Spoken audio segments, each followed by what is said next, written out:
Let's get back to our breaking news story now. The attack on Karachi's international airport. It's been going on now for some 3 hours. Let's get the very latest developments. We can turn to CNN's Sanjay Gupta. He is near the airport in Karachi. He joins us live. Sanjay, if you could just bring us up to date with what you know with what's happening right now.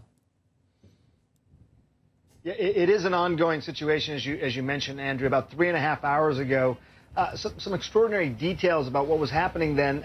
These militants trying to enter this airport, which you mentioned is the largest airport in Pakistan. They were trying to literally cut through barbed wire in one area, and that prompted a gunfight between those militants and commandos who were on patrol there at the airport to guard the airport. And that led to the death of 4 commandos initially and 1 militant. So it was a very, very fast-moving situation. Initially, there was gunfights, there was grenades that were being used, and we now know there was 3 separate entrances that they were trying to enter. One being that barbed wire area, one being a private plane area, and one being a cargo plane area. None of them being commercial plane areas. Very important point, Andrew.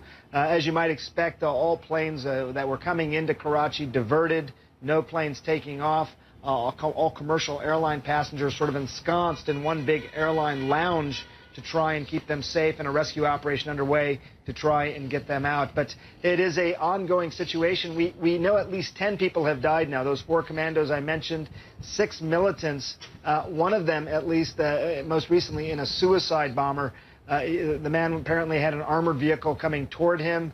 He actually self-detonated at that point. He was killed. Apparently no one else was injured in that particular part of this fighting, but it's a very fluid situation, Andrew. I don't know if you're looking at any of the images. You see plumes of smoke coming over the Karachi airport. We know at least 1 airplane, probably a cargo international airplane, was set ablaze as part of these attacks as well. So we don't know what prompted it. We don't know yet who's responsible. We don't know what the goal was. We don't even know if the Karachi airport itself was the goal or if they were just trying to get through Karachi and get to somewhere else. But more details are coming in slowly. Yeah, absolutely. We can see the pictures as you are speaking, Sanjay, of that smoke over the tails of some of the planes on the airport there. But just coming back to the passengers for the moment, you say they are all together in a lounge. This is a busy airport, the country's biggest. Do we know at this stage whether they are in imminent danger? Can they be escorted out of where they are?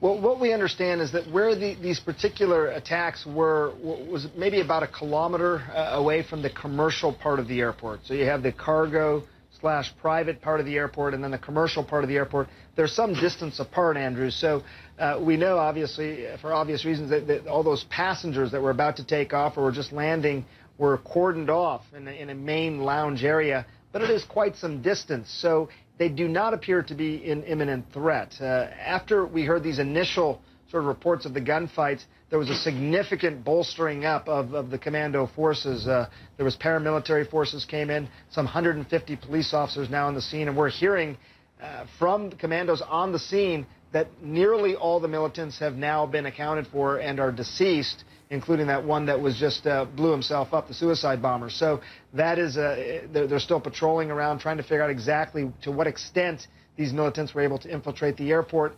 They got on the grounds of the airport clearly, but it's unclear whether they ever were inside the structure of the airport, either the private area or the commercial area, Andrew.